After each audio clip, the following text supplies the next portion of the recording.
Hello दोस्तों, नमस्कार। स्वागत है आप सभी का स्टडी प्लेटफॉर्म एजुकेशन वे में। कैसे हैं आप सभी लोग दोस्तों? आई होप आप सभी लोग बढ़िया होंगे। दोस्तों, आज की वीडियो में हम बात करेंगे यूपी पुलिस कांस्टेबल एग्जाम के लिए जीके और जीएस से संबंधित कुछ महत्वपूर्ण प्रश्नों के बारे में। दोस्तों, प्रश्नों का क्रम हमारा वन लाइनर रहेगा, ठीक है। इन वन लाइनर में टॉप ऐसे 300 प्रश्नों को हम देखने वाले हैं जो आपके एग्जाम के लिए वेरी इंपॉर्टेंट है, ठीक है।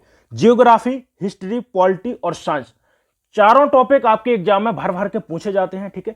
तो याद रखेगा, यदि ये चारों टॉपिक का संपूर्ण निचोड़ आपको इस आज की वीडियो में मिलने वाला है, ठीक है, तो वीडियो को ध्यान से देखिएगा, फुल कंसंट्रेशन के साथ में देखना है। और जो भी महत्वपूर्ण फैक्ट पॉइंट आपको बताता हूं, या तो आप नोट कर लें, नोट नहीं कर पा रहे हैं तो आप स्क्रीनशॉट जरूर करते चलिएगा, ठीक है। और जब भी परीक्षा देने के लिए जा रहे हैं तो इन पॉइंट को आपको देख के जाना है। समझ लीजिएगा, 38 प्रश्नों में से कम 10 से 15 प्रश्न ऐसे रहेंगे जो आपके एग्जाम में इस आज के वीडियो से आपके एग्जाम में डायरेक्ट हूबहू मिलेंगे। तो वीडियो को ध्यान से देखिएगा। और यदि अभी तक आपने चैनल को सब्सक्राइब नहीं किया है तो चैनल को सब्सक्राइब जरूर कर लें। और साथ में जो भी बच्चे यूपी पुलिस कांस्टेबल के लिए तैयारी कर रहे हैं उन तक इस वीडियो को आप शेयर कर दीजिएगा।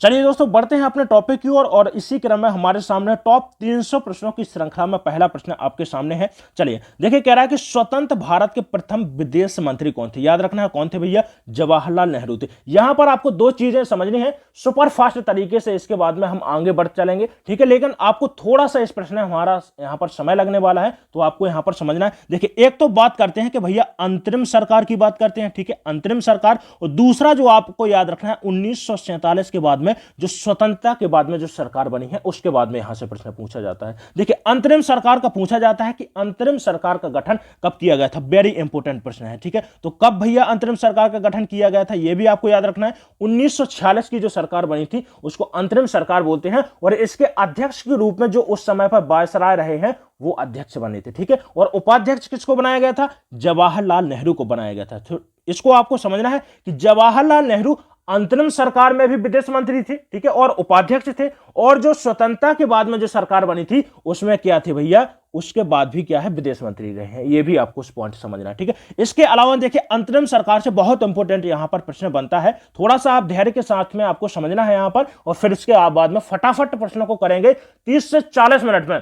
ऐसे 300 प्रश्न आपको एग्जाम के लिए देकर जाऊंगा। समझ लीजिएगा कि आपने यदि आज का पूरा वीडियो ध्यान से देख लिया तो समझ लीजिएगा कि आपका एग्जाम 100% आपका क्रॉस होगा, ठीक है। चलिए, तो देखिए 1946 की जो सरकार थी, ठीक है, 1946 की सरकार में पूछा जाता है कि भैया 1946 की सरकार जो अंतरिम सरकार थी इसमें वित्त मंत्री कौन रहे हैं? और यह प्रश्न एसएससी में पूछा गया है, इसको भी आपको याद रखना है। तो लियाकत अली रहे हैं। कौन रहे हैं भैया? लियाकत अली अंतरिम सरकार में वित्त मंत्री रहे हैं। लेकिन पूछता है कि स्वतंत्रता के बाद कौन थे भैया? तो स्वतंत्र भारत के जो पहले वित्त मंत्री रहे हैं कौन थे भैया? षणमुखम सेठी थे, षणमुखम सेठी। चलिए, इसके बाद में दूसरा आपके सामने पॉइंट है यहां पर। देखिए, भारत में प्रोजेक्ट टाइगर कब शुरू हुआ है? भारत में प्रोजेक्ट टाइगर की बात करते हैं तो 1973 में भारत में प्रोजेक्ट टाइगर की शुरुआत मानी जाती है, ठीक है। बाघों के संरक्षण के लिए यह टाइगर प्रोजेक्ट चलाया जाता है, ठीक है। इसको भी आपको याद रखना है। प्रश्न यहां से बहुत ही इंपॉर्टेंट प्रश्न पूछा जाता है।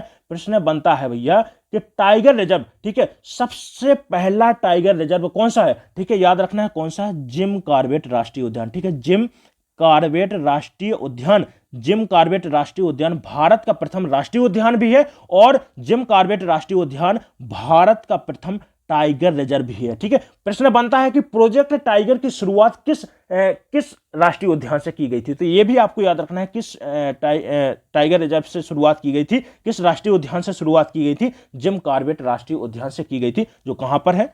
उत्तराखंड में, ठीक है, उत्तराखंड में।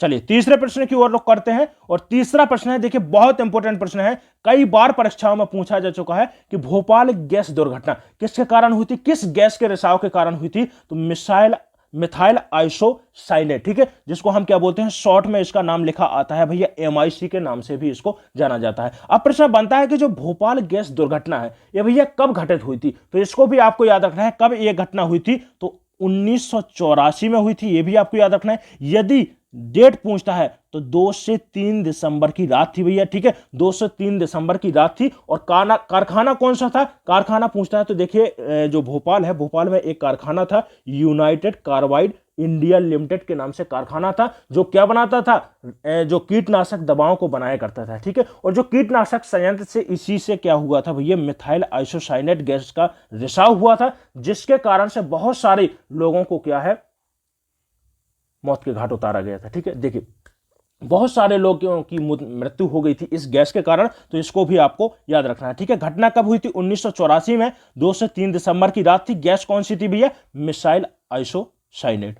चलिए अगला प्रश्न देखिए, बुद्ध के उपदेशों का संकलन कह रहा है किसमें किया गया है, तो विनय पिटक किससे संबंधित है, जिसमें बुद्ध के उपदेशों का संकलन किया गया है। कौन सा ग्रंथ है, विनय पिटक है, इंपोर्टेंट है, यह भी आपको याद रखना है। देखिए इसके अलावा प्रश्न पूछा जाता है कि बुद्ध का जन्म यदि आपसे पूछता है कि कहां पर हुआ था, तो आप कहेंगे सर कहां पर हुआ था, लुम्बिनी नेपाल में हुआ था, ठीक है। इसके अलावा यदि मृत्यु पूछता है तो 80 वर्ष की अवस्था में इनकी मृत्यु कहां पर हुई थी, कुशीनारा में हुई थी, ठीक है, कुशीनारा में हुई थी, ठीक है, जो वर्तमान में कुशीनगर के नाम से हम जानते हैं।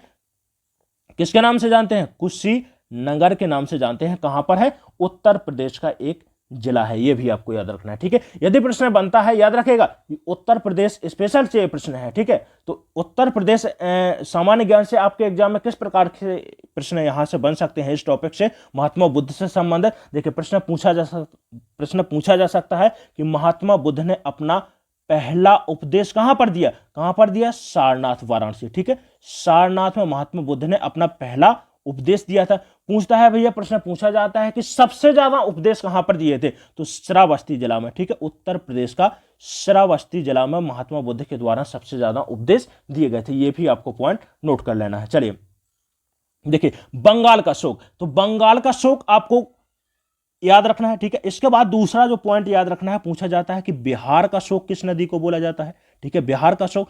तीसरा याद रखना है कि उड़ीसा का शोक किस नदी को बोला जाता है, ठीक है। तो बंगाल का शोक किसको कहा जाता है, दामोदर नदी को बंगाल का शोक कहा जाता है, ठीक है। बिहार की बात करते हैं भैया, तो बिहार का शोक कहा जाता है कोसी नदी को, ठीक है। और उड़ीसा का शोक की बात करते हैं तो उड़ीसा का शोक किसको कहा जाता है, उड़ीसा का शोक कहा जाता है महानदी को कहा जाता है, ठीक है, महानदी को। देखिए इसके अलावा पूछता है कि छत्तीसगढ़ की गंगा किस नदी को कहा जाता है, तो याद रखिएगा किस नदी को कहा जाता है, महानदी को कहा जाता है। जो महानदी है, ये देखिए महानदी पर भारत का सबसे लंबा बांध बना हुआ है, ठीक है। कौन सा बांध है भैया, हीराकुंड बांध, ठीक है, हीराकुंड बांध, ये भी आपको याद रखना है। चलिए इसके बाद अगला प्रश्न है, देखिए कह रहा है कि जहांगीर के दरबार में पक्षियों का सबसे बड़ा चित्रकार कौन था, तो याद रखना है दो लोगों को आपको याद रखना है, एक तो मंसूर हुसैन हो गया, ठीक है, मंसूर हुसैन, और दूसरा आपको जो याद रखना है अबुल हसन। ये दोनों चित्रकार किसके दरबार में रहते थे, जहांगीर के दरबार में रहते थे। इसी कारण से आपको याद रखना है कि जो प्रश्न यहां पर महत्वपूर्ण बनता है, प्रश्न पूछा जाता है कि चित्रकला, ठीक है, चित्रकला का स्वर्णकाल किस शासक के समय को कहा जाता है, याद रखेगा। तो चित्रकला का स्वर्णकाल किस शासक के समय को कहा जाता है, जहांगीर के समय को कहा जाता है। यह भी आपको याद रखना है, प्रश्न पूछा हुआ है, ठीक है। मंसूर हुसैन की बात करते हैं तो देखिए मंसूर हुसैन ऐसे पशु पक्षियों और पुष्पों की चित्र बनाता था जो दुर्लभ है, जो प्रकृति में बहुत ही कम देखने को मिलते हैं, ठीक है। तो आपको याद रखना है कौन कौन थे, मंसूर हुसैन और अबुल हसन। चलिए अगला पॉइंट देखिए, मंडियां और मेले कह रहा है कि किस सूची का विषय है, तो मंडियां और मेले किस सूची का विषय है भैया, राज्य सूची का विषय है। आपको यहां पर समझना है, देखिए सूची की बात करते हैं तो संविधान में देखिए सूचियों की बात किस अनुसूची में की गई है, यह भी आपको याद रखना है, 7वीं अनुसूची के अंतर्गत, ठीक है, 7वीं अनुसूची में, ठीक है, राज्य सूची, संघ सूची और समवर्ती सूची का उल्लेख है, यह भी आपको याद रखना है। किस अनुसूची में है, 7वीं अनुसूची में, राज्य सूची, ठीक है, राज्य सूची, संघ सूची, ये दो आपको समझना है। राज्य सूची के अंतर्गत कौन कौन से विषय आते हैं, ये भी आपको याद रखना है। राज्य सूची के अंतर्गत बात करते हैं तो देखिए कुल 66 विषय हैं, और संघ सूची की बात करते हैं तो देखिए कुल यहां पर 100 विषय हैं, ठीक है। याद रखिएगा कौन कौन से राज्य सूची के अंतर्गत आते हैं, मंडियां हो गए, मेले हो गए, बाजार हो गए, ठीक है, मंडियां, मेले, बाजार हो गए। इसके अलावा पुलिस, याद रखिएगा पुलिस का एग्जाम दे रहे हैं तो इतना आपको याद रखना पड़ेगा कि पुलिस किस सूची का विषय है, तो याद रखिएगा किसका विषय है, राज्य सूची के अंतर्गत आता है। इसके अलावा देखिए कृषि हो गई, पशुपालन हो गया, ठीक है, सिंचाई हो गई, मेले हो गए, ये किस सूची के विषय हैं? तो राज्य सूची के विषय हैं। ठीक है, संघ की बात कर लेते हैं तो संघ के अंतर्गत जैसे बैंक हो गया, ठीक है, बैंक हो गया, ठीक है, बजट की बात हो गई, ठीक है, बजट हो गया, बजट किस सूची का विषय है? संघ सूची का विषय है। ठीक है, इसके अलावा देखिए रेल हो गया, ठीक है, रेल हो गया, जनगणना हो गई, ठीक है, बीमा हो गया, रक्षा हो गया, ठीक है, ये किस सूची के अंतर्गत आते हैं? संघ सूची के अंतर्गत आते हैं। ठीक है, चलिए अगला प्रश्न, तैमूर ने किस सुल्तान के शासनकाल में भारत पर आक्रमण किया था? चलिए देखिए, किस सुल्तान के शासनकाल में किया था? नसीरुद्दीन मोहम्मद के शासनकाल में किया था। नसीरुद्दीन मोहम्मद था, वो कौन था भैया? तुगलक वंश का, कौन था? तुगलक वंश का अंतिम शासक था, यह भी आपको याद रखना है। कौन था? तुगलक वंश का अंतिम शासक कौन था? नसीरुद्दीन मोहम्मद था। और इसी के समय पर क्या है, तैमूर ने आक्रमण किया था, तैमूर ने आक्रमण किया था, जिसके कारण क्या हुआ था भैया? तुगलक वंश का क्या हो गया था? विनाश हो गया था। ठीक है, क्या हो गया था? पतन हो गया था। यह प्रश्न बहुत इंपॉर्टेंट, यहां से प्रश्न पूछा जाता है कि तुगलक वंश के पतन का कारण क्या था? तुगलक वंश के पतन का कारण क्या था भैया? तैमूर के द्वारा तुगलक वंश पर आक्रमण करना, यह भी आपको याद रखना है। अब इसके अलावा देखिए अगला प्रश्न है, सैयद वंश का संस्थापक कौन था? ठीक है, देखिए तुगलक वंश के बाद में कौन आता है?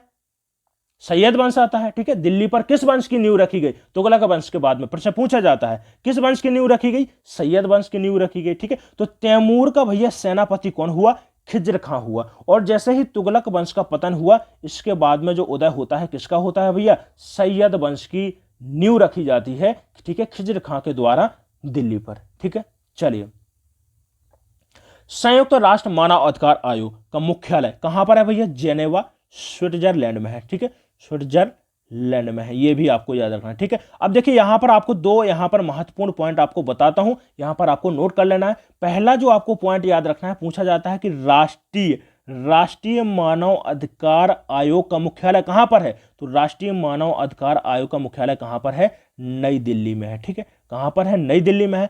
दूसरा यहां पर महत्वपूर्ण प्रश्न पूछा जाता है कि राष्ट्रीय मानव अधिकार दिवस कब मनाया जाता है? तो याद रखिएगा कब मनाया जाता है? 10 दिसंबर को मनाया जाता है, यह भी आपको नोट कर लेना है। दोनों बहुत ही महत्वपूर्ण प्रश्न है, याद रखिएगा। ठीक है, कि पूछता है कि राष्ट्रीय मानव अधिकार दिवस कब मनाया जाता है? तो 10 दिसंबर को मनाया जाता है। प्रश्न पूछता है कि राष्ट्रीय मानव अधिकार आयोग का मुख्यालय कहां पर है? तो आप कहेंगे सर कहां पर है? नई दिल्ली में है। ठीक है, चलिए संयुक्त राष्ट्र मानव अधिकार की आयोग की बात करते हैं, तो इसका मुख्यालय कहां पर है? जेनेवा, स्विट्जरलैंड में है। चलिए नेक्स्ट प्रश्न, राज्य के विश्वविद्यालयों का कुल अध्यक्ष सामान्य रूप से कौन होता है? याद रखिएगा, सामान्य रूप से, हमेशा की बात नहीं कर रहा है। ठीक है, सामान्य रूप से कौन होता है? तो सामान्य रूप से कौन होता है? राज्यपाल होता है। ठीक है, राज्यपाल कौन होता है भैया? तो राज्य की कार्यपालिका का प्रधान होता है। कौन होता है भैया? राज्य की, यदि प्रश्न पूछा जाता है आपसे कि राज्य की कार्यपालिका का प्रधान कौन होता है? कार्यपालिका का प्रधान कौन होता है? राज्यपाल होता है। तीसरा जो यहां पर पॉइंट याद रखना है, प्रश्न पूछा जाता है कि भैया किसका उल्लेख संविधान में हटाने का नहीं है? ठीक है, मतलब कहने का मतलब कि किसका प्रावधान नहीं है? ठीक है, संविधान में, तो किसका नहीं है भैया? राज्यपाल का नहीं है। ठीक है, राज्यपाल को हटाया नहीं जा सकता, इसका उल्लेख संविधान के अंतर्गत नहीं किया गया। ठीक है, तो कब तक अवधि की बात करते हैं, तो याद रखिएगा राज्यपाल की अवधि कितनी है भैया? तो कब तक अपने पद पर रह सकता है? कब तक अपने पद पर रह सकता है? तो देखिए कब तक रह सकता है? जब तक राष्ट्रपति चाहेगा। ठीक है, ठीक है, चलिए इसके बाद देखिए चौथा जो आपको प्रश्न याद रखना है, राज्यपाल से पूछा जाता है कि राज्य और केंद्र के मध्य में किसको कड़ी माना जाता है? ठीक है, तो राज्य और केंद्र के मध्य में कड़ी किसको माना जाता है? राज्यपाल को माना जाता है। चलिए नेक्स्ट प्रश्न है, अंतरिक्ष में उड़ान भरने वाला पहला जानवर कौन था भैया? लाइका डॉग। ठीक है, इसका नाम क्या था? लाइका डॉग था, जिसको देखिए रूस के द्वारा, जिसको क्या है? रूस के द्वारा लाइका डॉग को क्या है? 3 नवंबर याद रखेगा, 3 नवंबर 1957 को स्पुतनिक, ठीक है, स्पुतनिक सेकंड, ठीक है, जो अंतरिक्ष यान था इसके द्वारा क्या है? प्रक्षेपित किया गया था, जिसके कारण क्या है? देखिए गर्मी के कारण, ज्यादा गर्मी के कारण क्या है? इसकी मौत हो गई थी। तो ये भी आपको याद रखना है। डॉग का नाम क्या था? लाइका था। प्रश्न पूछा जाता है कि प्रथम जानवर कौन सा था? ठीक है, तो कौन सा था भैया? कुत्ता था, लाइका इसका नाम था। किसके द्वारा ये स्पुतनिक सेकंड जो यान था इसका किसके द्वारा प्रक्षेपित किया गया था? तो रूस के द्वारा किया गया था। कब किया गया था? 3 नवंबर 1957 में किया गया था। ठीक है, चलिए नेक्स्ट प्रश्न, अंतरराष्ट्रीय अपराध पुलिस संगठन, ठीक है, जिसको हम इंटरपोल के नाम से भी जानते हैं, मुख्यालय पूछ रहा है, तो मुख्यालय कहां पर है भैया? लियोन्स फ्रांस में है, ठीक है। लेकिन देखिए बहुत इंपॉर्टेंट यहां पर कंफ्यूज करने वाला प्रश्न बनता है। यहां से कैसे बनता है समझिएगा। प्रश्न पूछा जाता है कि जो इंटरपोल है इसकी स्थापना कब और कहां पर की गई थी। तो देखिए इसकी स्थापना, मुख्यालय की बात तो हमने कर ली है, मुख्यालय कहां पर है भैया? लियोन्स फ्रांस में है, ठीक है। लेकिन स्थापना की बात करती है तो देखिए स्थापना कब की गई थी? 7 सितंबर 1923 को की गई थी, ठीक है। 7 सितंबर 1923 को कहां पर की गई थी? ऑस्ट्रिया में की गई थी, ठीक है, ऑस्ट्रिया, ठीक है। ऑस्ट्रिया की जो राजधानी है कहां पर है? वियना में, ठीक है। ऑस्ट्रिया के वियना में 7 सितंबर 1923 को इंटरपोल की स्थापना की गई थी, ठीक है, जिसको क्या जानते हैं, दूसरा नाम क्या है इसका? अंतरराष्ट्रीय अपराध पुलिस संगठन, ठीक है। मुख्यालय कहां पर है? लियोन्स फ्रांस में। चलिए इसी सुपरफास्ट क्रम में अगला जो हमारा प्रश्न है, देखिए कह रहा है कि किस भारतीय बैंक की विदेशों में सबसे अधिक शाखाएं हैं। तो सबसे अधिक शाखाएं किस भारतीय बैंक की हैं? भारतीय स्टेट बैंक की है, ठीक है। प्रश्न बनता है यहां पर कि स्टेट बैंक की स्थापना कब की गई थी। तो याद रखेगा पहले इसका नाम क्या था?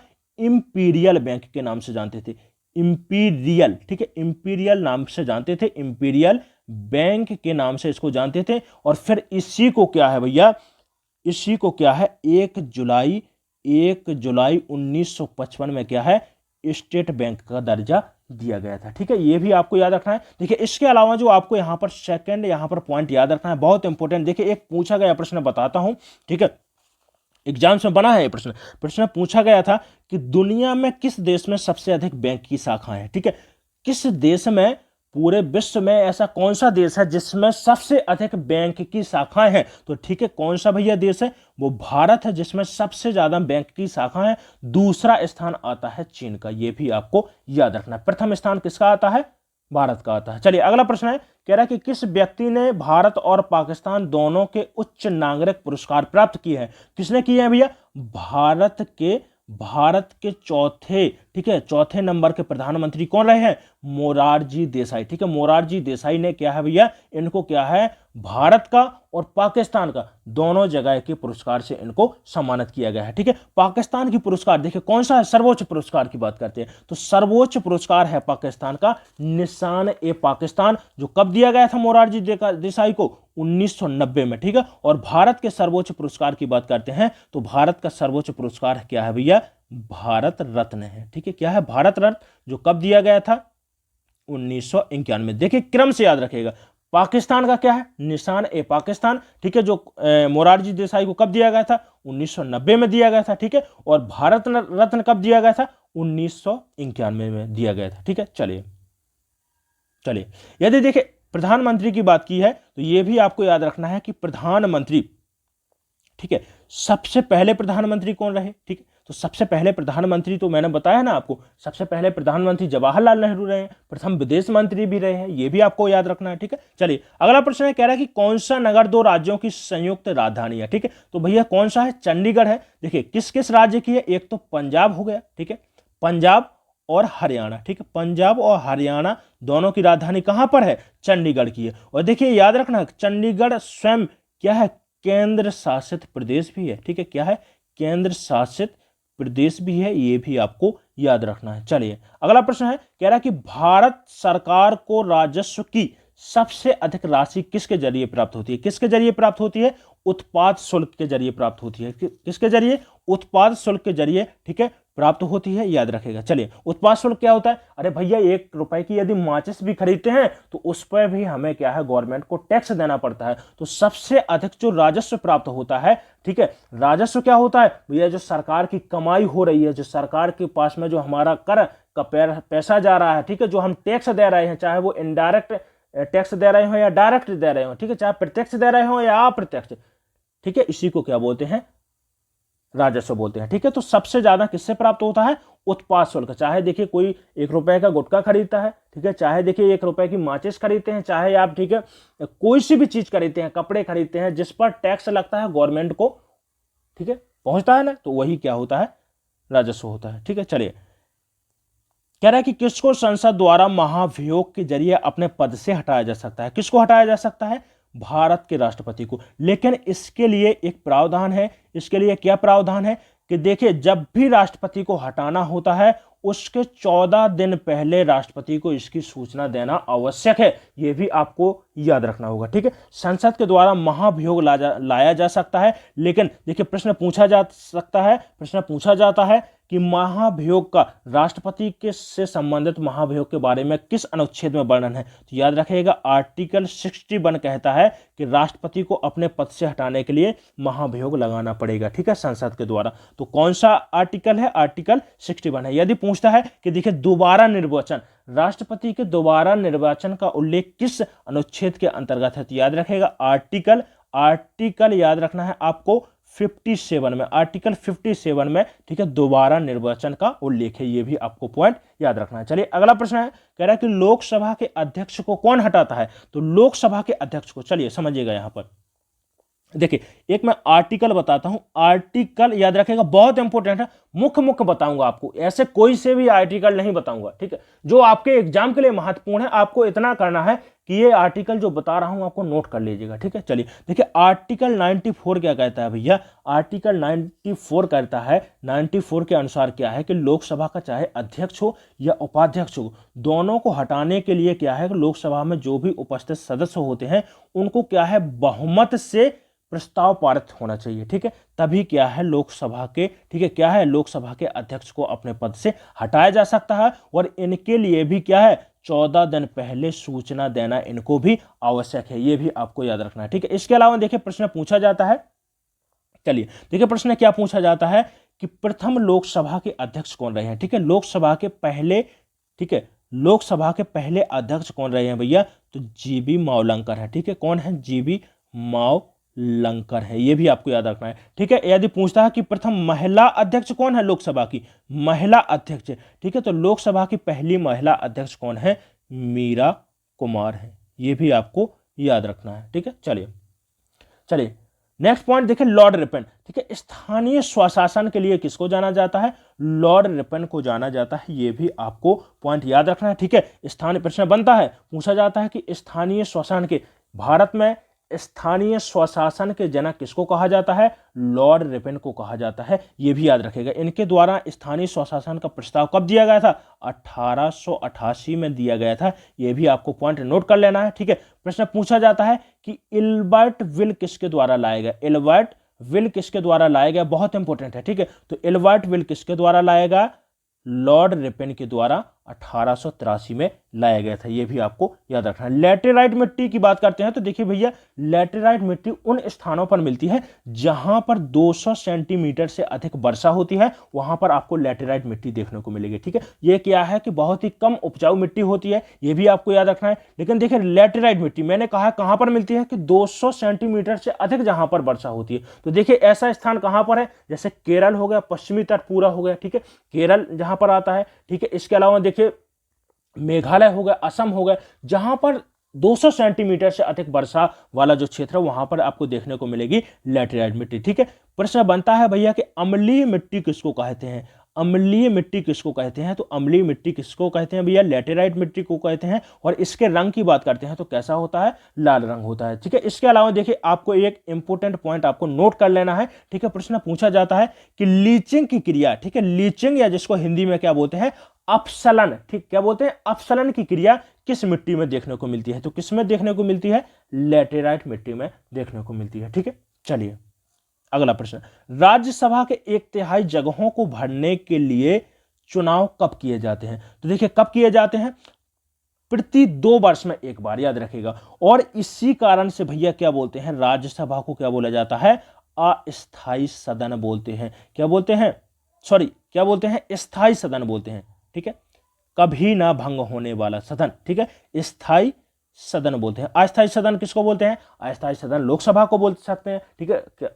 किसको बोलते हैं? लोकसभा को। क्योंकि देखिए राष्ट्रपति लोकसभा को भंग कर सकता है, लेकिन राष्ट्रपति के पास में राज्यसभा को भंग करने का अधिकार नहीं है। क्योंकि देखिए जो राज्यसभा होती है, इसके एक तिहाई सदस्य अपने प्रति 2 वर्ष में क्या है पद छोड़कर नए निर्वाचित किए जाते हैं। यह भी आपको याद रखना है। तो राज्यसभा कैसा सदन होता है? स्थायी सदन होता है, जिसका दूसरा नाम क्या होता है भैया? उच्च सदन के नाम से भी हम जानते हैं। ठीक है, चलिए अगला प्रश्न है, कह रहा है कि जमीन का एक ऐसा हिस्सा, आपने देखा होगा भैया कि देखिए जो आपका दक्षिण का है, ठीक है, कर्क रेखा के जो नीचे का भाग है, आपने देखा होगा कि पश्चिम में क्या है? भारत के अरब सागर है। ठीक है, क्या है? अरब सागर है। ठीक है, दक्षिण में क्या है? हिंद महासागर है। क्या है? हिंद महासागर है। और पूर्व में क्या है? पूर्व में है भैया बंगाल की खाड़ी। ठीक है, क्या है? बंगाल की खाड़ी। तो देखिए तीनों ओर से ऐसा क्षेत्र जो जलमग्न हो, जल से घिरा होता है, उसको क्या बोलते हैं? हम प्रायद्वीप बोला जाता है। ठीक है,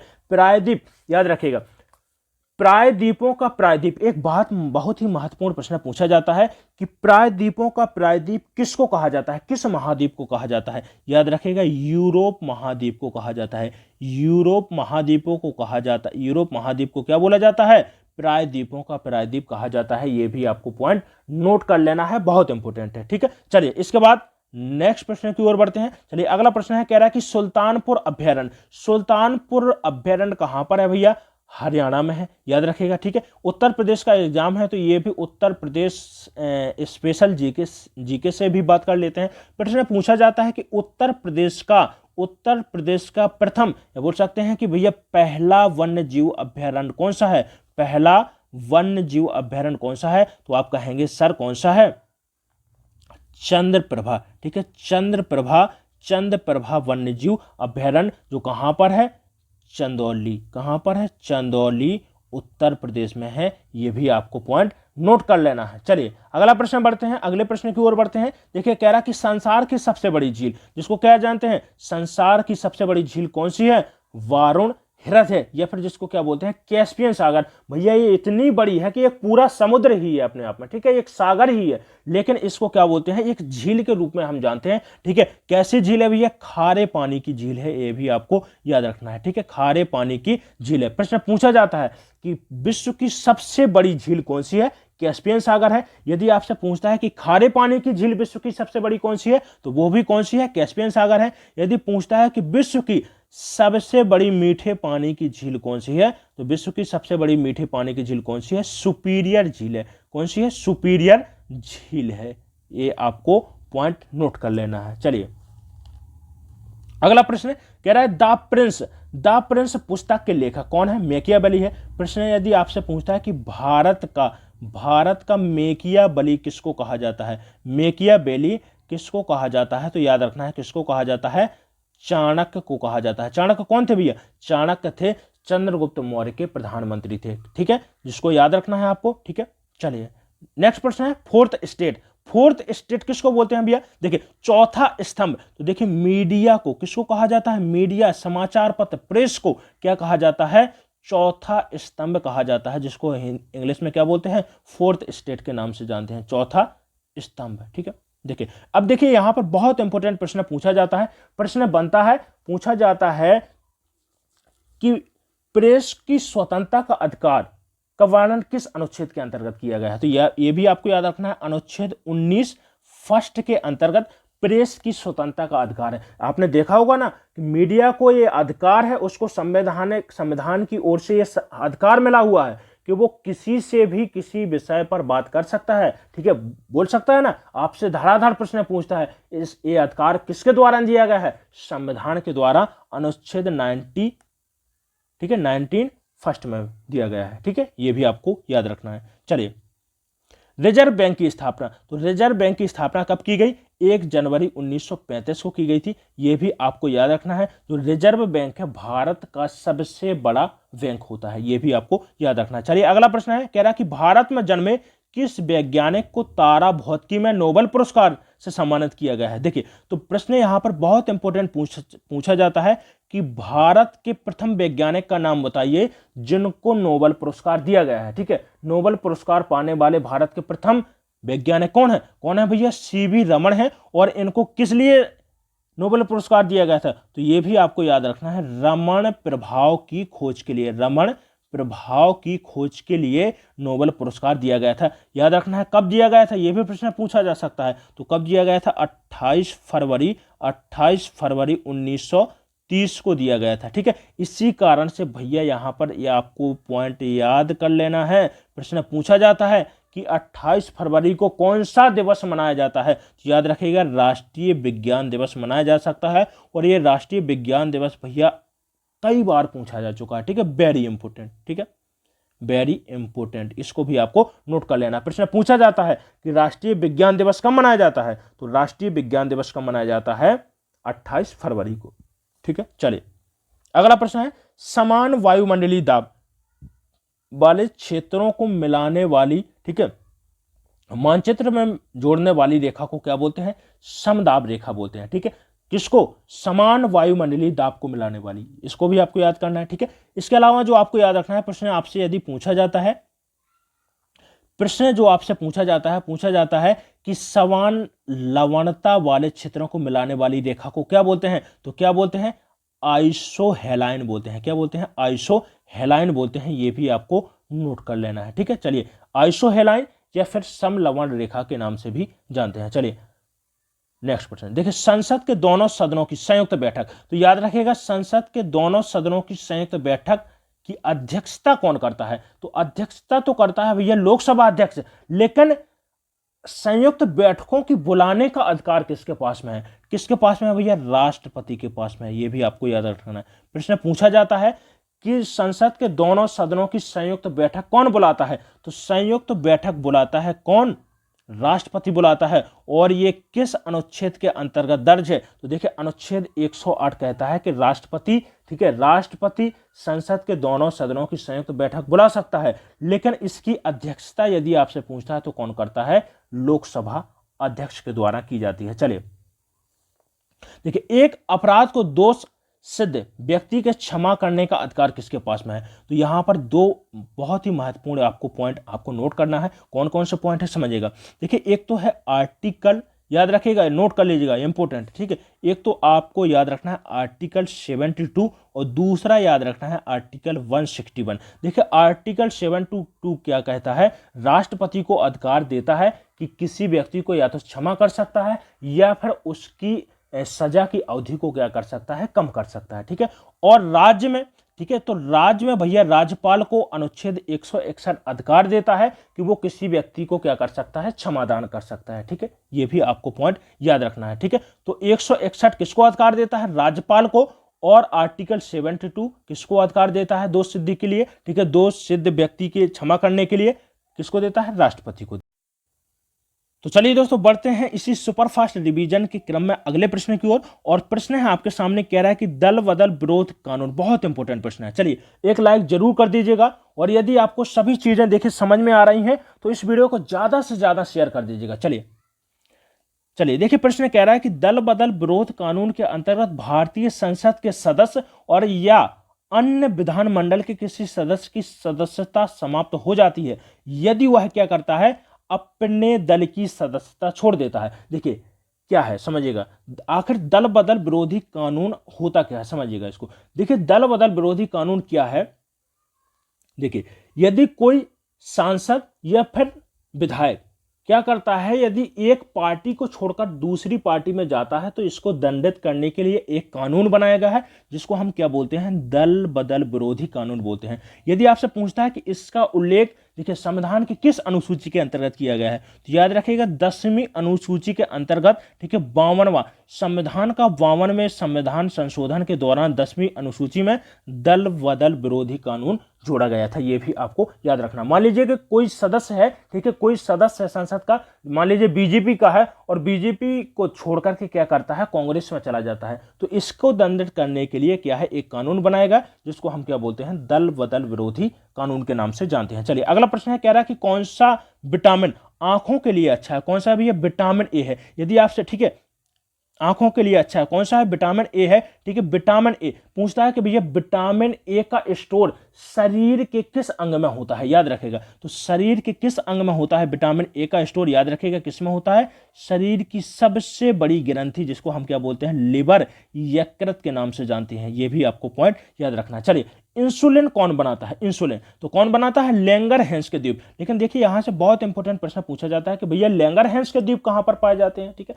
तो लैंगरहैंस के द्वीप कहां पर पाए जाते हैं, आग्नेयाशय में पाए जाते हैं, ये भी आपको याद रखना है। और यही देखिए आग्नेयाशय में क्या है, 10 लाख सेल्स पाई जाती हैं। कितनी, 10 लाख सेल्स पाई जाती हैं, ठीक है। किसकी, लैंगरहैंस की, ठीक है। लैंगरहैंस की 10 लाख तक देखिए सेल्स पाई जाती हैं, ये भी आपको याद रखना है। और इन्हीं आइसलैंड को क्या बोलते हैं, इन्हीं द्वीपों को क्या बोलते हैं, हम लैंगरहैंस द्वीप के नाम से जानते हैं, ठीक है। देखिए जो लैंगरहैंस के द्वीप होती हैं इनमें 4 प्रकार की कोशिकाएं होती हैं। कौन कौन सी होती हैं, एक तो होती है अल्फा होती है, बीटा होती है और गामा होती है। और इसके अलावा आपको याद रखना है कौन सी होती है, डेल्टा सेल होती है, ठीक है। देखिए जो अल्फा सेल होती है इसके द्वारा इंसुलिन स्रावित किया जाता है, बीटा सेल के द्वारा किया जाता है ग्लूकागॉन किया जाता है, और जो आपकी देखिए गामा सेल होती है इसके द्वारा सोमेटोस्टेटिन, ठीक है, हार्मोन्स रिलीज किया जाता है, ठीक है। इसके अलावा देखिए जो प्रश्न बनता है आग्नेयाशय से, बहुत इंपॉर्टेंट प्रश्न बनता है। प्रश्न पूछा जाता है कि अंतःस्रावी और बहिस्रावी ग्रंथि कौन सी है शरीर में, ठीक है, जिसमें दोनों गुण पाए जाते हैं। तो देखिए अंतःस्रावी भी है, ठीक है, जो हार्मोन्स का स्रावित करती है, हार्मोन्स भी स्रावित करता है आग्नेयाशय, ठीक है। और देखिए एंजाइम भी स्रावित करता है, ठीक है। तो बहिस्रावी से एंजाइम स्रावित करता है और अंतःस्रावी से क्या करता है, हार्मोन्स का स्रावण करता है, ठीक है। तो देखिए कौन है भैया, आग्नेयाशय है, ये भी आपको याद रखना है। प्रकाश तंतु, देखिए प्रकाश तंतु हो गया, ठीक है। इसके अलावा देखिए मृग मारीच का, ठीक है। इसके अलावा जो आपको याद रखना है हीरे का चमकना, हीरे का चमकना, ये तीनों किसके कारण होता है, प्रकाश के पूर्ण आंतरिक परावर्तन के कारण होता है, ये भी आप याद रखेगा, ठीक है। प्रकाश तंतु, ठीक है, प्रकाश तंतु कह रहा है कि किस सिद्धांत पर कार्य करता है भैया, तो प्रकाश के पूर्ण आंतरिक परावर्तन पर कार्य करता है, ठीक है। इसी कारण से देखिए मृग मार्च का काम करता है और हीरे का चमकना। प्रश्न पूछा जाता है कि आकाश का नीला रंग, ठीक है, किसके कारण होता है, किसके कारण होता है, प्रकीर्णन के कारण होता है, प्रकाश के प्रकीर्णन के कारण होता है, ये भी आपको याद रखना है, ठीक है। इसके अलावा देखिए यदि आपसे प्रश्न पूछता है कि तारों का टिमटिमाना किसके कारण होता है, तारे किसके कारण, ठीक है, टिमटिमाते हैं, ठीक है, किसके कारण होता है, अपवर्तन, ठीक है, अपवर्तन के कारण होता है, ये भी आपको नोट कर लेना है। चलिए अगला प्रश्न है, कह रहा है कि किस विटामिन में कोबाल्ट पाया जाता है, किस में पाया जाता है, विटामिन B12 में, ठीक है। यदि इसके रासायनिक नाम आपसे पूछता है तो क्या होता है भैया, साइनोकोबालमिन, क्या होता है, साइनोकोबालमिन होता है, ठीक है, मिन, ठीक है, याद रखेगा, ठीक है।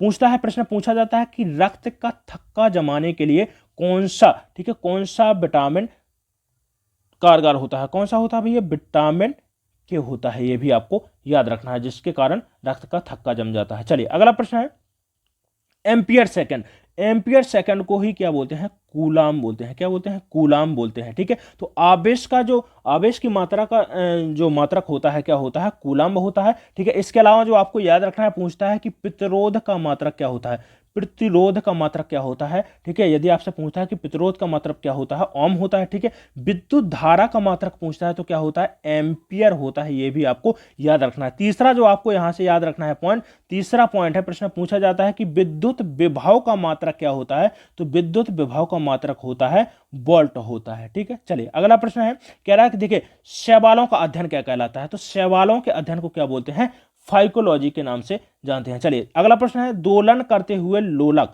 का गोलक कुछ समय पश्चात कह रहा है कि ब्रह्मावस्था में आ जाता है, ये किसके कारण होता है, किसके कारण होता है, वायु के मध्य में जो फ्रिक्शन भैया लगता है, ठीक है, जो दोलन करता हुआ जो लोलक है, ठीक है, इसके मध्य में और वायु के कण के मध्य में क्या होता है, फ्रिक्शन लगता है, इसी के कारण से धीमे धीमे उसको क्या है, ब्रह्म अवस्था में आ जाता है। चलिए अगला प्रश्न है, विद्युत बल्ब की, ठीक है, ज्योति दक्षता का मात्रक क्या होता है, ल्यूमेन प्रति वॉट होता है, यह भी आपको याद रखना है। राष्ट्रपति किसकी सलाह या अनुरोध पर लोकसभा को क्या है, उसकी अवधि के, ठीक है, अवधि की समाप्ति के पहले भंग कर सकता है, किसकी सलाह से, यह प्रधानमंत्री की, ठीक है, सलाह से कर सकता है, तो ठीक है।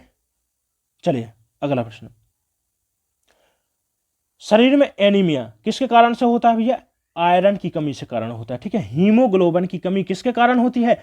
आयरन की कमी के कारण होती है, ठीक है। इसका स्रोत क्या है? यदि आपसे पूछता है कि आयरन के स्रोत क्या है, तो आयरन के स्रोत क्या होते हैं? देखिए गुड़ हो गया, ठीक है। गुड़, यदि किसी आप डॉक्टर के पास जाते हैं तो किसकी सलाह देगा? गुड़ खाने की सलाह देगा, ठीक है। पालक खाने की सलाह देगा, ठीक है। इसके अलावा देखिए एप्पल खाने की सलाह देगा, ठीक है। देखिए एप्पल हो गया, गुड़ हो गया, पालक हो गया, आंवला हो गया, इनमें भरपूर मात्रा में आयरन उपलब्ध रहता है। चलिए स्लाइड शो, ठीक है। स्लाइड शो बनाने के लिए किस एप्लीकेशन का उपयोग किया जाता है? चलिए बहुत इंपॉर्टेंट प्रश्न है, ठीक है। किस एप्लीकेशन का उपयोग किया जाता है? किसका किया जाता है? MS पावर पॉइंट का उपयोग किया जाता है। देखिए माइक्रोसॉफ्ट ऑफिस की बात करते हैं तो माइक्रोसॉफ्ट ऑफिस क्या है? इसमें 4 प्रकार के सॉफ्टवेयर होते हैं। कौन कौन से होते हैं? एक तो देखिए MS वर्ड हो गया, MS वर्ड जिसका काम होता है डॉक्यूमेंट बनाने के लिए, ठीक है। डॉक्यूमेंट बनाने के लिए किसका प्रयोग किया जाता है? MS वर्ड का प्रयोग किया जाता है, ठीक है। MS पावर, ठीक है। MS पावर पॉइंट का प्रयोग किसके लिए किया जाता है? ठीक है। प्रश्न पूछता है आपसे कि प्रेजेंटेशन के लिए किसका प्रयोग किया जाता है? किसका प्रयोग किया जाता है? पावर पॉइंट का प्रयोग किया जाता है। या फिर पूछ सकता है कि स्लाइड बनाने का काम किसके द्वारा किया जाता है? तो पावर पॉइंट के द्वारा किया जाता है, ठीक है। इसके अलावा आपको याद रखना है MS एक्सेल का काम होता है गणना के लिए करते हैं, ठीक है। किसके लिए करते हैं? गणना के लिए। और MS एक्सेस होता है एक, ठीक है, जिसका काम होता है डेटा स्टोर करना, ठीक है, डाटा स्टोर करने के लिए। चलिए द्विसदन पद्धति, देखिए द्विसदन पद्धति क्या होती है? द्विसदन पद्धति होती है, जैसे देखिए उत्तर प्रदेश है तो उत्तर प्रदेश में किस प्रकार की पद्धति व्यवस्था लागू है? तो देखिए द्विसदन पद्धति पर काम कर रहा है हमारा उत्तर प्रदेश राज्य चल रहा है। जैसे देखिए विधानसभा भी है, ठीक है, क्या है? विधानसभा है और विधान परिषद भी है, ठीक है, विधान परिषद भी है। अब देखिए यहां पर बहुत इंपॉर्टेंट प्रश्न पूछा जाता है कि भारत के कितने राज्यों में विधान परिषद है? तो कितने राज्यों में है? 6 राज्यों में है। देखिए उत्तर प्रदेश हो गया, बिहार हो गया, ठीक है, तेलंगाना, कर्नाटक, आंध्र प्रदेश और महाराष्ट्र। ये 6 राज्य ऐसे हैं जहां पर द्विसदनीय व्यवस्था लागू है, यह भी आपको याद रखना है। चलिए नेक्स्ट प्रश्न है, भारतीय संविधान के निर्माताओं ने सरकार की संसदीय स्वरूप कहां से लिया है? ठीक है, संसदीय स्वरूप कहां से लिया है? ब्रिटेन से लिया है, ठीक है। पूछता है कि उपराष्ट्रपति का पद किस संविधान से लिया है? तो यह भी आपको याद रखना है, ब्रिटेन से। इसके अलावा देखिए एकल नागरिकता का प्रावधान, ठीक है, कहां से लिया गया है? एकल नागरिकता तक प्रावधान कहां से लिया गया है? ब्रिटेन से लिया गया है। इसके अलावा यदि पूछता है कि विधि का शासन, ठीक है, तो ये भी कहां से लिया गया है भैया? ब्रिटेन से या फिर इंग्लैंड के संविधान से लिया गया है, ठीक है। चलिए नेक्स्ट प्रश्न है इसी क्रम में, कह रहा है देखिए केंद्रीय मंत्रिमंडल के आकार और सदस्यता का निर्णय कौन करता है? कौन करता है? प्रधानमंत्री करता है। तो ये भी आपको याद रखना है, ठीक है। प्रधानमंत्री का पूछता है कि प्रधानमंत्री के पद से संबंधित कौन सा अनुच्छेद है? तो याद रखिएगा 75A, ठीक है, 75A, ये भी आपको याद रखना। प्रश्न पूछा जाता है कि लोकसभा में बहुमत दल का नेता कौन होता है? तो याद रखिएगा लोकसभा में बहुमत दल का नेता कौन होता है भैया? प्रधानमंत्री होता है, ये भी आपको याद रखना है, ठीक है। चलिए अगला प्रश्न है, राष्ट्रपति के निर्वाचन के लिए निर्वाचन मंडल में कौन कौन होते हैं? ठीक है, कौन कौन होते हैं? एक तो देखिए संसद के दोनों सदन होते हैं, कौन? लोकसभा और राज्यसभा, ठीक है। राज्य के विधानसभाओं के निर्वाचित सदन होते हैं, सदस्य होते हैं, ये भी आपको याद रखना है। और तीसरा जो आपको याद रखना है, दिल्ली, ठीक है, दिल्ली और पुडुचेरी, ठीक है, या बोल सकते हैं पांडिचेरी, ठीक है, पुडुचेरी के, ठीक है, दिल्ली केंद्र शासित प्रदेश और पुडुचेरी केंद्र शासित प्रदेश के क्या होते हैं? सदस्य भाग लेते हैं। कौन कौन लेते हैं? 3 विधानमंडल भाग लेते हैं। एक तो संसद हो गया, ठीक है, दूसरा है विधानसभा और तीसरा याद रखना है दिल्ली और पुडुचेरी के सदस्य भाग लेते हैं, यह भी आपको याद रखना है। चलिए अगला प्रश्न है, कह रहा है कि यदि आपका कंप्यूटर खुद को बार बार रिबूट करता है तो इसकी संभावना क्या है? क्या है भैया? आपके कंप्यूटर में वायरस उपलब्ध है, यह भी आपको याद रखना है। चलिए अगला प्रश्न है, 1857 की क्रांति, कह रहा है, ठीक है, 1857 के विद्रोह को स्वतंत्रता का प्रथम भारतीय युद्ध किसने कहा है? बहुत इंपॉर्टेंट है, किसने कहा है? BD सावरकर ने कहा है। किसने कहा है? BD सावरकर ने कहा है, ये भी आपको याद रखना, ठीक है। यहां से बहुत इंपॉर्टेंट प्रश्न पूछा जाता है। प्रश्न पूछा जाता है कि 1857 की क्रांति या विद्रोह का कारण क्या रहा है? ठीक है, कारण आपसे पूछा जाता है। तो कारण क्या रहा है कि गाय के, ठीक है, गाय और सुअर के मांस के चर्बी लगे, ठीक है, या बोल सकते हैं कि गाय और सुअर की चर्बी वाले कारतूस, गाय और सुअर के चर्बी वाले कारतूस कारण थे किसका, 1857 की क्रांति का कारण बना है, ठीक है, इसको आपको याद रखना है। प्रश्न पूछा जाता है कि 1857 की क्रांति की शुरुआत कब हुई थी, कब हुई थी, 10 मई 1857 को। और यदि पूछता है कि कहां से हुई थी, तो मेरठ उत्तर प्रदेश से हुई थी, मेरठ उत्तर प्रदेश से हुई थी, ये भी आपको पॉइंट नोट कर लेना है। चलिए नेक्स्ट प्रश्न है, वेस्ट बैंक नामक क्षेत्र किस नदी के पश्चिम में स्थित है, किस नदी के भैया, जॉर्डन रिवर के, ठीक है, जॉर्डन रिवर है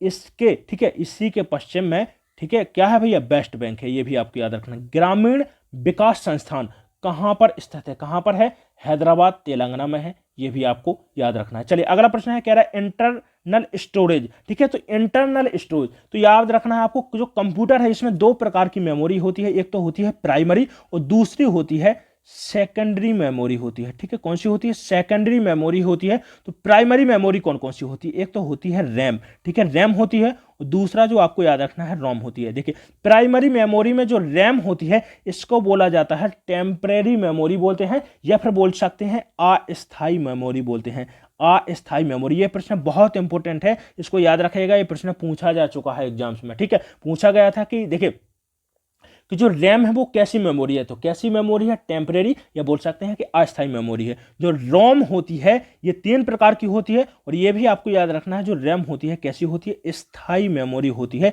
कभी खत्म ना होने वाली मेमोरी होती है, ठीक है। सेकेंडरी मेमोरी के अंतर्गत आती है, जैसे देखिए डीवीडी हो गया, क्या हो गया, डीवीडी हो गया, मेमोरी कार्ड हो गया, ठीक है, मेमोरी कार्ड हो गया, ये कैसी मेमोरी है, ठीक है, कैसी मेमोरी है, सीडी हो गया भैया, ये कैसी मेमोरी है, सेकंड मेमोरी होती है। तो जो इंटरनल स्टोरेज होता है वो किसके अंतर्गत आता है, प्राइमरी मेमोरी के अंतर्गत आता है। ये दोस्तों इसी सुपरफास्ट रिवीजन के अंतर्गत आपका अगला प्रश्न है, देखिए कह रहा है कि लॉर्ड कॉर्नवालिस ने स्थायी बंदोबस्त किसके साथ में किया था, किसके साथ में किया था भैया, जमींदारों के साथ में किया था। देखिए इसके अलावा आपको जो यहां पर बहुत ही इंपॉर्टेंट पॉइंट है वो आपको याद रखना है। पहला जो पॉइंट यहां पर पूछा जाता है कि देखिए सहायक संधि, सहायक संधि पद्धति, सहायक संधि पद्धति किसके द्वारा शुरू की गई थी, तो याद रखना है किसके द्वारा, लॉर्ड वेलेजली के द्वारा, लॉर्ड वेलेजली के द्वारा सहायक संधि पद्धति शुरू की गई थी, ठीक है। इसके अलावा देखिए जो प्रश्न पूछता है कि फोर्ट विलियम कॉलेज,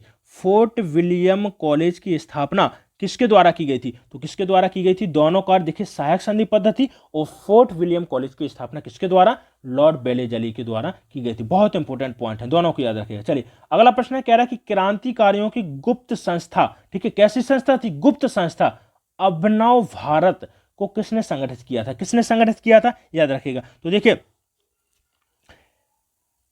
किसने किया था, 1904 में, किसके द्वारा, ठीक है, 1904 में बीडी सावरकर, ठीक है, वीडी सावरकर और उनके भाई किसके द्वारा, गणेश दामोदर सावरकर के द्वारा, ठीक है, बीडी सावरकर और गणेश दामोदर सावरकर के द्वारा अभिनव भारत संस्था की स्थापना की गई थी, ठीक है। यदि पूछता है कि कहां पर की गई थी, तो नासिक में की गई थी। और देखिए ये कैसी संस्था थी, गुप्त संस्था थी, इसकी स्थापना मित्र मेला के रूप में, ठीक है, मित्र मेला के रूप में इसकी स्थापना की गई थी, ये भी पॉइंट आपको याद रखना है। सुभाष चंद्र बोस को देश नायक किसने कहा है, रविंद्रनाथ टैगोर ने कहा है, ठीक है। चलिए नेक्स्ट प्रश्न, बहिष्कृत हितकारिणी सभा के संस्थापक कौन है, कौन है भैया, डॉक्टर भीमराव अंबेडकर हैं। इसकी स्थापना की बात करते हैं तो 20 जुलाई 1924 में, ठीक है, 1924 में बहिष्कृत हितकारिणी सभा की स्थापना किसके द्वारा, भीमराव अंबेडकर के द्वारा की गई थी।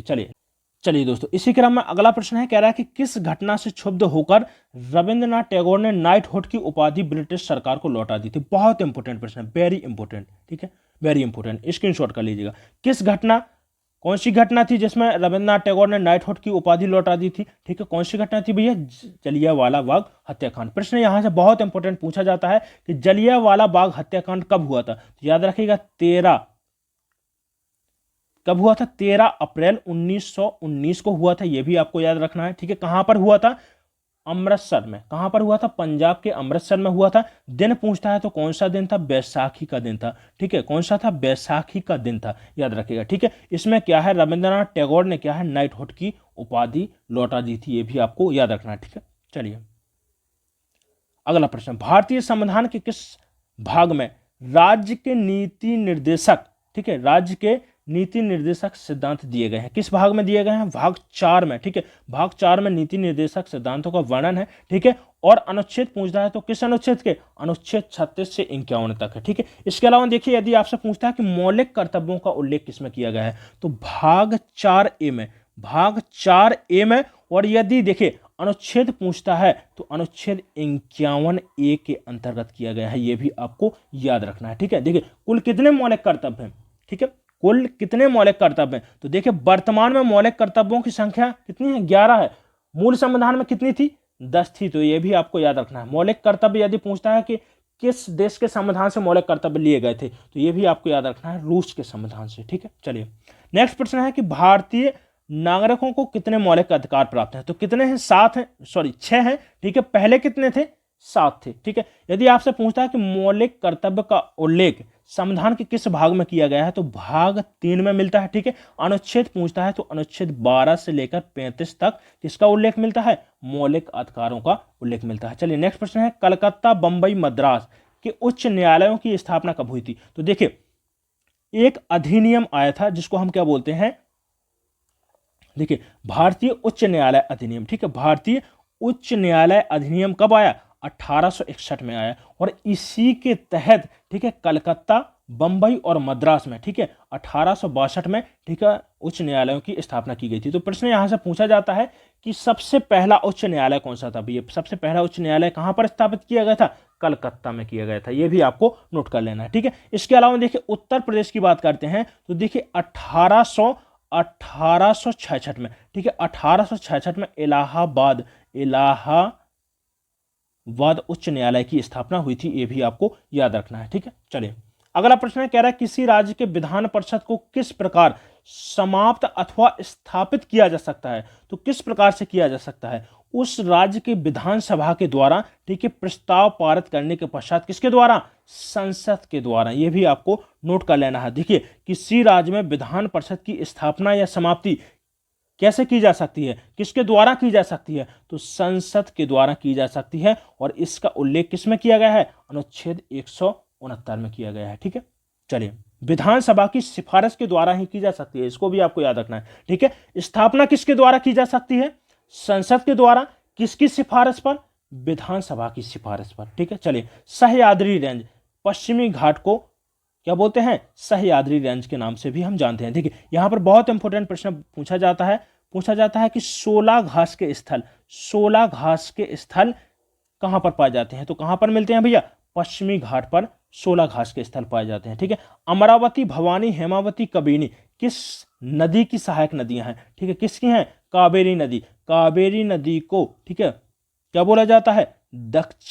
क्या बोला जाता है? दक्षिण की गंगा के नाम से भी हम जानते हैं, दक्षिण की गंगा के नाम से जानते हैं। और ये देखिए दक्षिण भारत की कावेरी नदी दक्षिण भारत की तीसरी सबसे बड़ी नदी है। ठीक है, गोदावरी नदी की बात कर लेते हैं थोड़ा सा, ठीक है, क्योंकि देखिए यहां पर कंफ्यूजन पैदा होता है बच्चों को। ठीक है, गोदावरी नदी की बात कर लेते हैं तो इसको बोला जाता है वृद्ध गंगा। ठीक है, क्या बोलते हैं?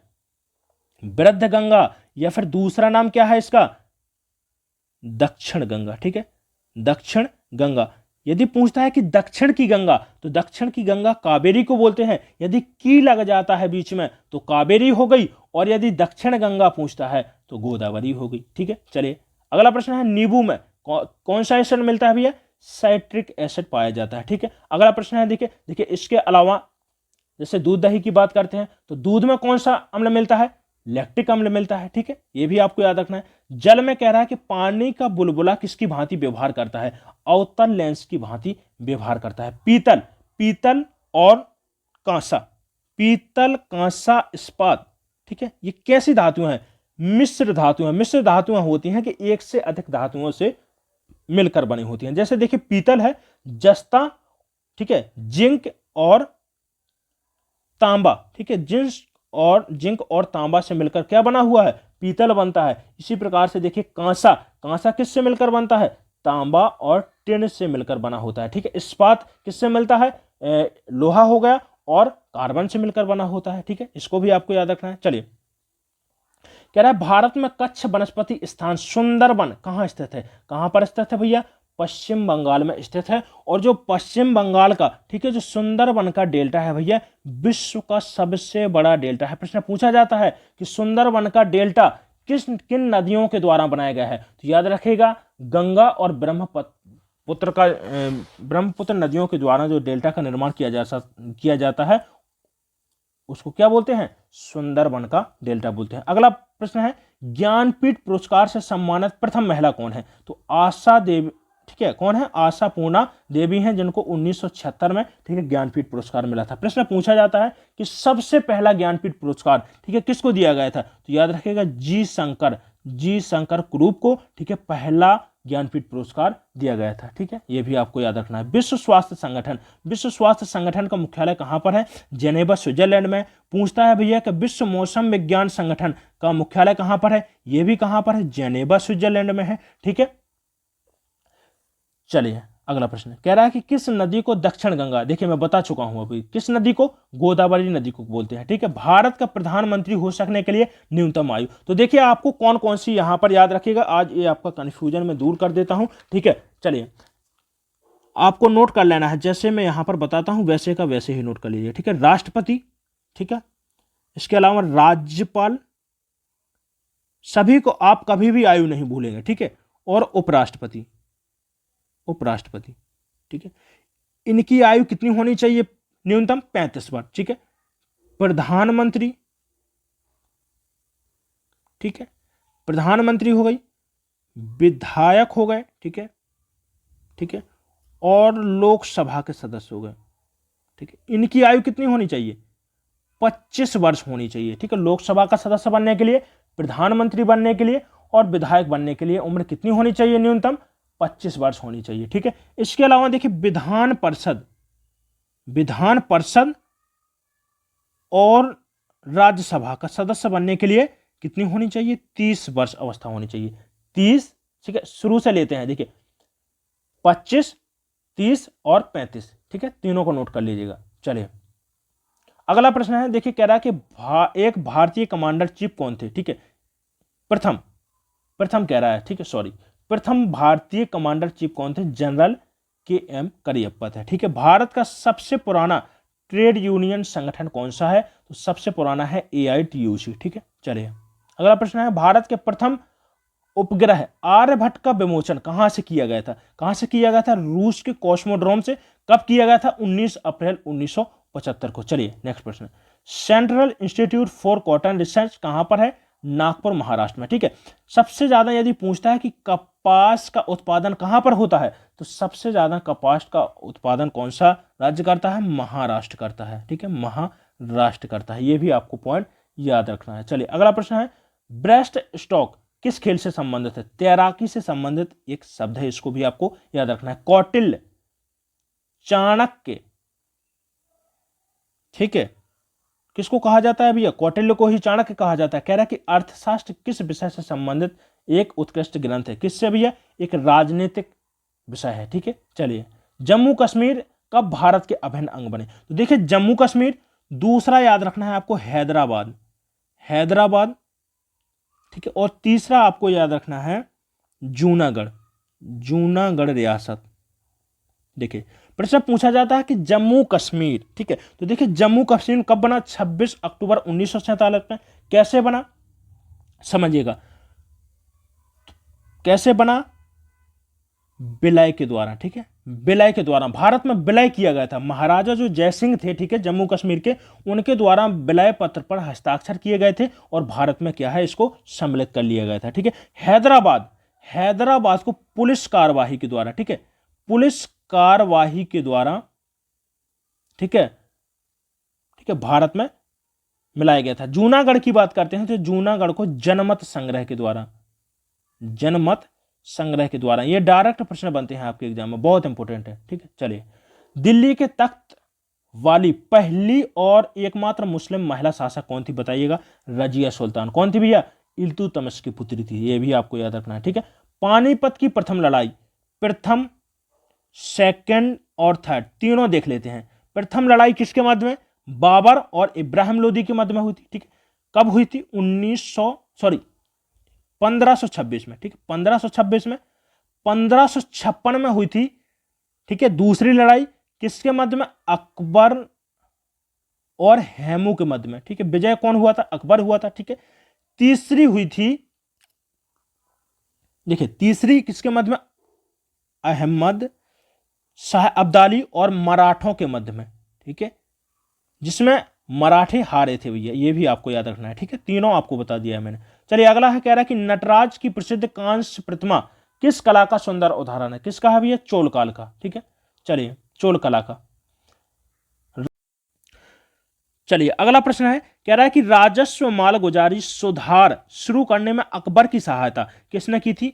महाराजा टोडरमल ने, ठीक है, महाराजा टोडरमल के द्वारा की गई थी, ये पॉइंट आपको याद रखना है। चलिए अगला प्रश्न है, सरदेशमुखी। तो देखिए यहां पर दो शब्द समझना है आपको, एक तो होगा चौथ और दूसरा है सरदेशमुखी। दोनों भैया, दोनों क्या थे? कर थे, टैक्स थे, ठीक है। राजस्व की वसूली करने के लिए दोनों टैक्स थे, ये भी आपको याद रखना है। ये दोनों टैक्स कब लगाए गए थे? ये दोनों टैक्स मराठों के समय पर लगाए गए थे। किसके समय पर? मराठों के समय में, ठीक है। जो सरदेशमुख होता था, ये आय का, अपनी आय का, ठीक है, जो भी व्यक्ति की आय होती थी उसका 10%, ठीक है, 10%, ठीक है, देना होता था। और जो चौथ था, अपनी आय का 1/1/4 भाग देना होता था, ठीक है। ये भी आपको याद रखना, चौथ और सरदेशमुखी, ठीक है। चलिए अगला प्रश्न, नालंदा विश्वविद्यालय विशेष रूप से किस विषय में विद्या का महान केंद्र था? किस विषय में था भैया? बौद्ध धर्म का, ठीक है। चलिए यदि प्रश्न पूछता है कि नालंदा विश्वविद्यालय की स्थापना किसके द्वारा की गई थी, तो कुमारगुप्त के द्वारा, ठीक है, कुमारगुप्त के द्वारा नालंदा विश्वविद्यालय की स्थापना की गई थी, ये भी आपको याद रखना है।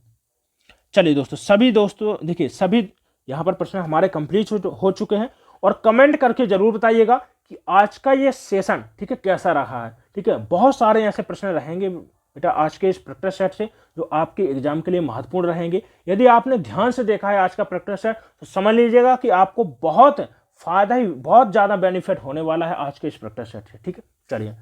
चलिए दोस्तों, यदि आपने अभी तक इस चैनल को सब्सक्राइब नहीं किया तो चैनल को सब्सक्राइब जरूर कर लें, और वीडियो को ज्यादा से ज्यादा अपने दोस्तों में शेयर करें, ठीक है। और यदि वीडियो कैसा लगा है, ठीक है, यदि वीडियो अच्छा लगा हो तो एक लाइक कर दें, कमेंट में जरूर बता दीजिए कैसा लगा है, ठीक है। चलिए मिलते हैं इसके बाद में अगली वीडियो में, धन्यवाद।